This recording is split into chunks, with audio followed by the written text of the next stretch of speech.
Just after 11 o'clock this morning, police and ambulance men were called to this house behind me in Main Road, Bullaroo, following reports of the discovery of a man's body in a rear bedroom and his wife alive but very ill in another part of the house. The body of the 53-year-old man was found lying in a large patch of dried blood beside a bed. The couple were discovered by acquaintances who went to the house after receiving a telephone call from the woman, who is aged 33. Ambulance men attended to her for some time before taking her to Wallsend Hospital. She's recovering after treatment, but police have not yet been able to interview her. They hope to do so tonight. Detectives said that from the state of the man's body, his death would have occurred sometime yesterday. The couple's names will not be made public until relatives have been informed. It's believed they moved to the area from Sydney only recently.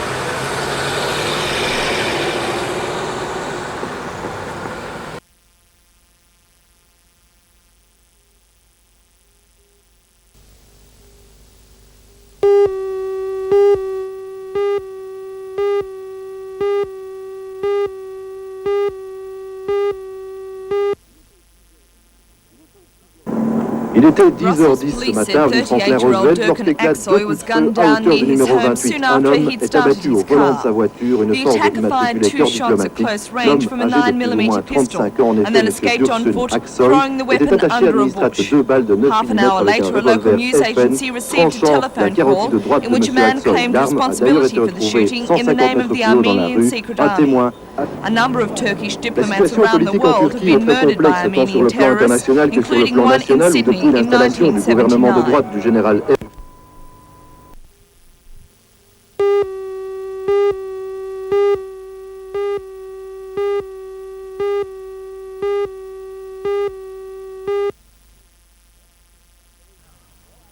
Good evening. Well, after a shaky start to the 1983 season and with a few injury problems out of the way, the Maitland club seems to have settled on a first-grade side and now lead the NBN Premiership on 20 points.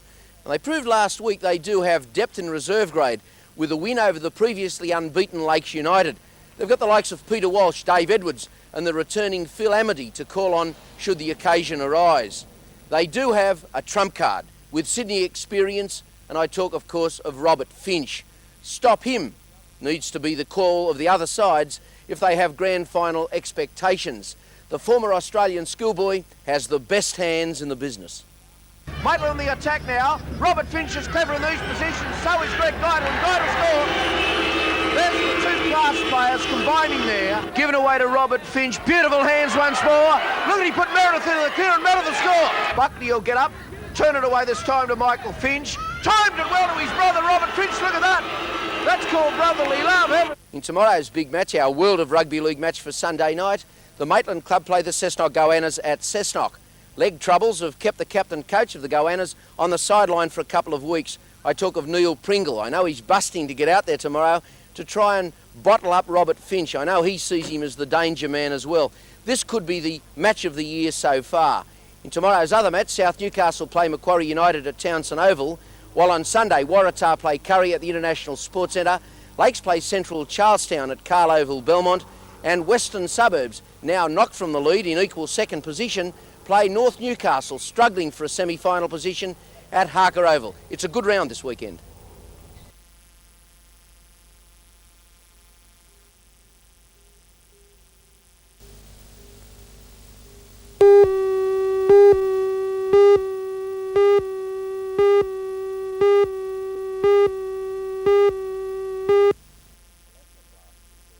The national class is the first round of the national series. It's a trip to England.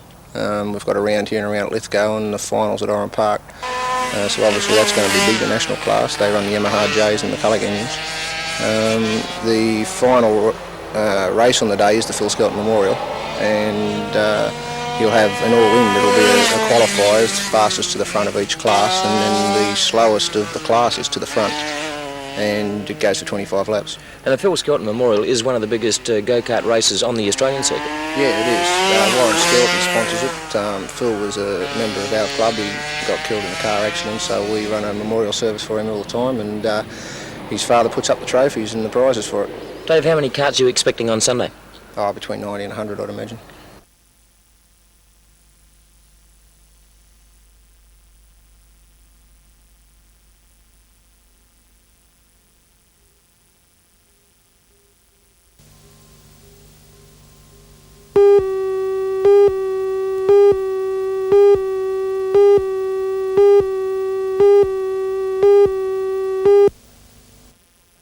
The general manager of the Newcastle Steelworks, Mr Jack Risby, told the Newcastle Rotary Club today that nothing will change here until the government announces its assistance decision.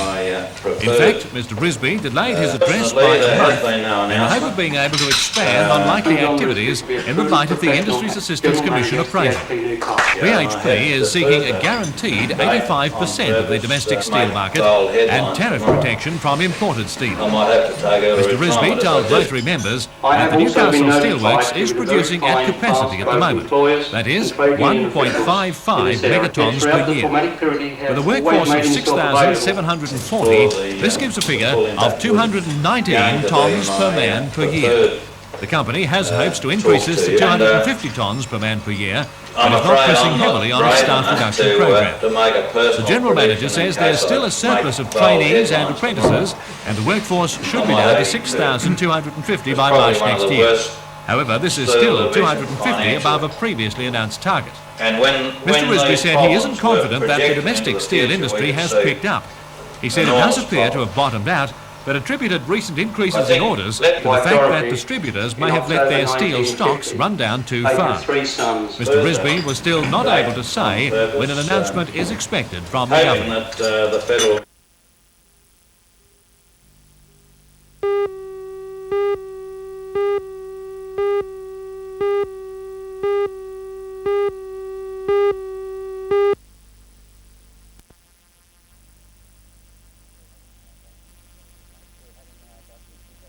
We're having about 6 competitors locally from Newcastle competing, plus 25 to 30 others from all over the state. The Institute of Sport should come to the fore in such a venue and such titles as this. Oh, that's right, Lee. They're mostly juniors in Canberra, but they're setting up quite a strong team for these championships, and travelling with them will be the sports director for weightlifting at the Institute, Lynn Jones, who is a very experienced man in this field. Sure. Danny Mudd will make an appearance, I believe. That's right. Danny's a former Newcastle lad who's gained a scholarship at the Institute, and he's the current Australian champion at the moment, so we will be wanting to perform well with his home crowd. Sure. And I guess everything's aimed at the Olympics for next year in Los Angeles. Yes, that is the main objective of most of these fellas who will be competing, but we've also got our Australian titles in Sydney in a couple of months' time, and they'll be vying from these championships for a place in that team. How much more are they lifting in the long run, which is what it's all about, than you were 20 years ago? Well, weightlifting's not a sport where you improve too quickly. It takes years for improvement, but with their styles and techniques and experience that they gain, well, I wouldn't have a look with these fellas now.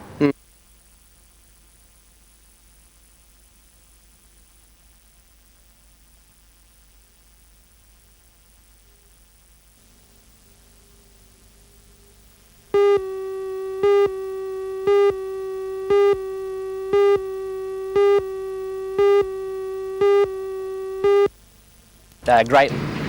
The effects of the devaluation, a seasonal downturn in sales and the imposition of tariffs on imported juices have squeezed the fruit juice manufacturer Mr Juicy into its cash flow problem. The company, which is wholly owned by Mr Crisp, has between 150 and 200 creditors in New South Wales. A spokesman for the receivers, Mr Ian Struthers, says there are no plans to close down the company's branch in Newcastle for the time being. He says Mr Juicy's management is confident it can trade out of its liquidity bind.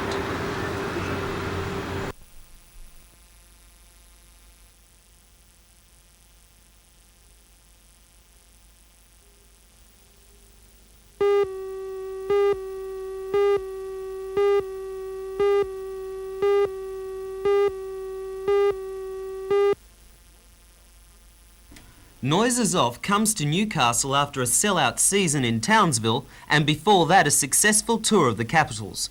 Written by Englishman Michael Frayn and directed by Michael Blakemore, it is a farce that looks at the disasters of a third-rate theatre touring company. What makes it so funny? It's a terrible play done by a bunch of rotten actors.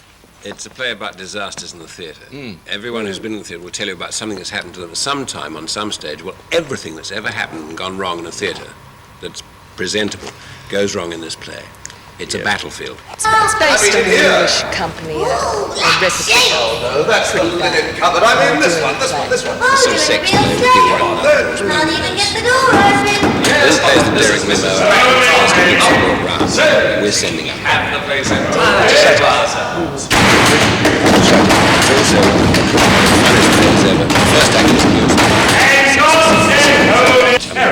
Sorry, love, this door won't open. Sorry, love, this door won't close.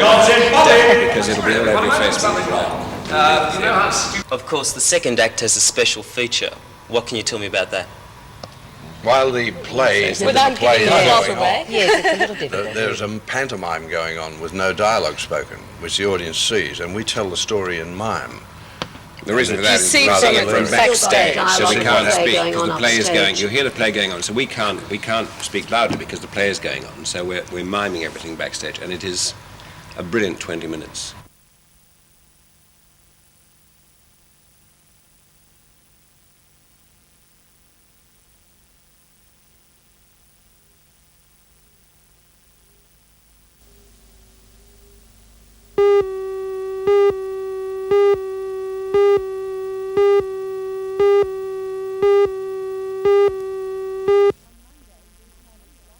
On Monday, retailers blocked the movement of produce from the markets in protest over the sale of goods direct to the public.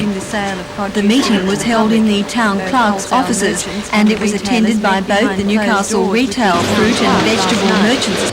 Today things were back to normal at the markets. The retailers held a short meeting and accepted the results of last night's talks.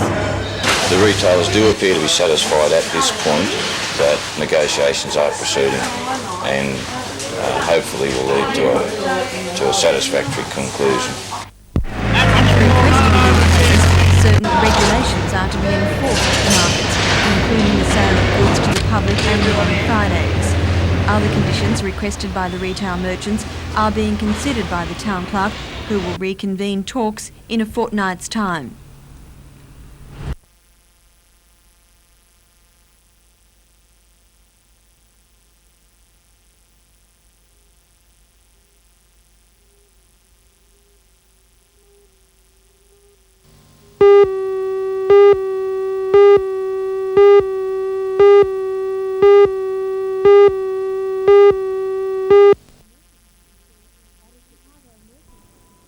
At a Chicago nursing home, 4 elderly people have been found dead in their beds and another 43 seriously ill from lack of air conditioning.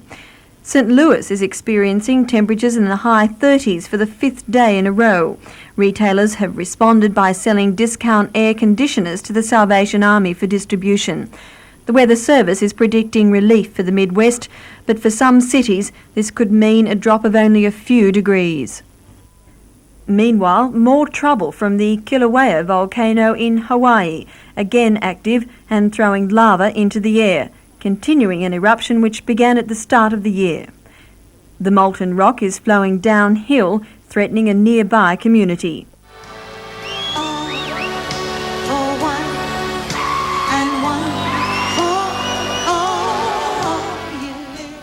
When the music stopped, the violence began. 84 people were arrested after gangs of youths rampaged through New York City following a free concert in Central Park by singer Diana Ross. Concert goers were robbed as they left. 43 people were injured, 1 person was stabbed, and another 2 were slashed when the youths stormed a tavern in the city centre.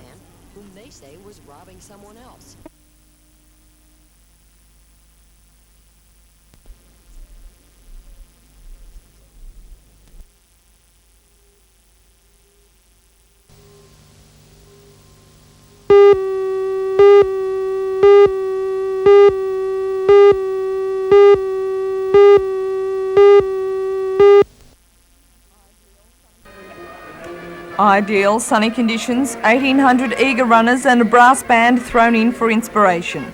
That was the scene at the Broadmeadow Racecourse today for the start of the Newcastle Herald Coca-Cola Fun Run. And they're on. For those who would rather take photos of the runners than participate in the 10-kilometre event, there were plenty of opportunities as the runners streamed out of the field. Each runner received sponsorship, with the funds raised going towards the Lions Club Journey for Sight project, the Amateur Athletics Association and the Surf Lifesaving Association.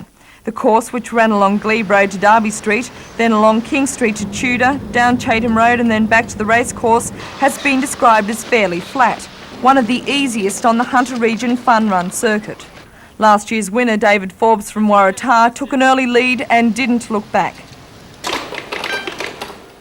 Back at the racecourse, the computer was hard at work too, compiling names, numbers and other particulars ready to punch out results at the conclusion of the race. This is the first time a computer has been used for a fun run in Newcastle. Meanwhile, the runners kept up a good pace. Many competitors slowed for a well-earned drink, while others preferred to cuddle their teddy bears and let Dad do all the hard work. David Forbes, with a time of 31 minutes and 5 seconds, was the first man across the line, with David Lightfoot and Andrew O'Brien coming in second and third respectively. All three are trained by Jim Beastie. The first woman to complete the course was Anne Parker with a time of 38 minutes and 45 seconds. All winners of the 9 main sections received a trophy, a watch and a pat on the back for a race well run.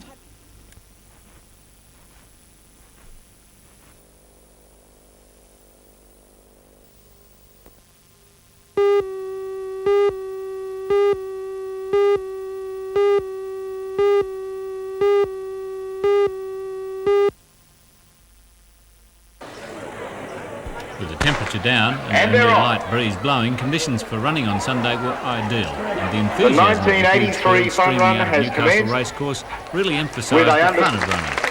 For the less professional, this year's course made life a little easier. With the exception of Glebe Hill, the 10-kilometre run was all flat going.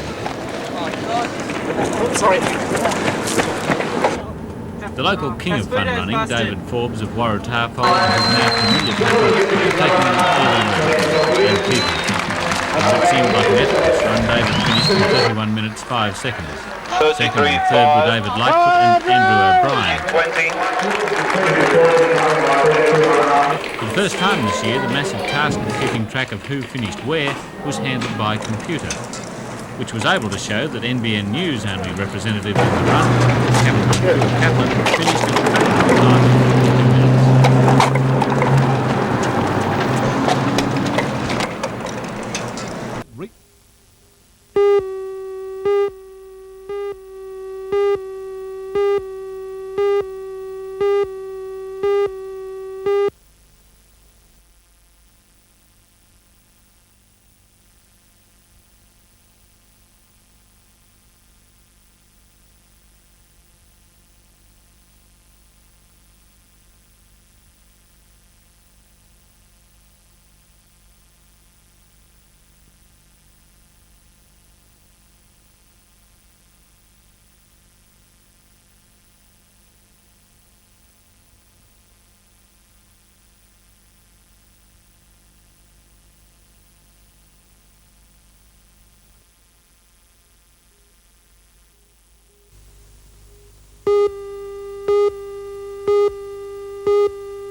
If you think a water tank is a water tank is a water tank, you're in for a surprise with this one.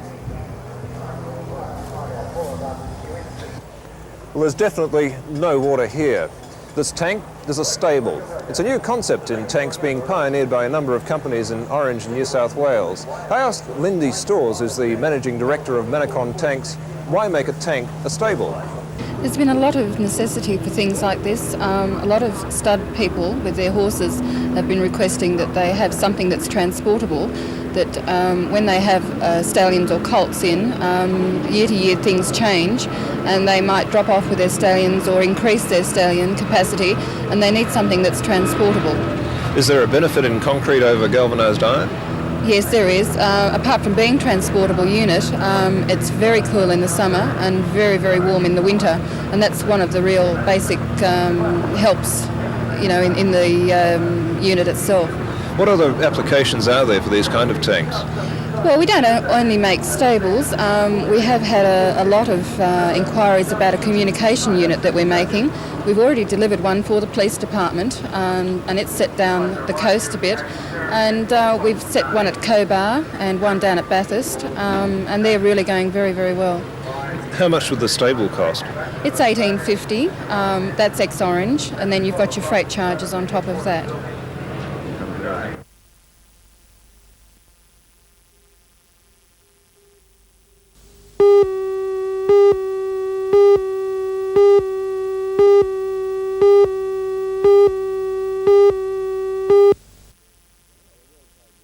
Well, a world trade war would be disastrous for efficient producing countries such as Canada, Argentina and Australia particularly. We've just gone through this terrible drought and we don't want to see a collapse in world prices. I think the EEC and the United States realise that a trade war will only benefit the major client country, USSR, and the United States' actions with wheat, particularly the payment in kind program, the move in the Congress and the Senate to freeze target prices, all these things show the United States is seriously concerned about the excess of grain stocks. Well, on your return then, how do you greet the news that our wheat harvest looks like being double of last year's? Well, I'm very happy about that, and I explained to the Americans that seeing our crop was down to about 8 million tonnes last year and that some wheat farmers haven't had a crop for 2 years, that it was very natural and very proper that we should plant up. It's very important to hold the soil, and although the expectations can't be accurately measured at this time, we're certainly going to have quite a big wheat crop, and the Americans accept this. And there won't be any trouble moving that wheat on the world market? Well, I think there is going to be some problem, but the Wheat Board have traditional markets and they are professionals in the field, and we look forward to their efforts with some expectation that certainly we'll move as much as we traditionally move.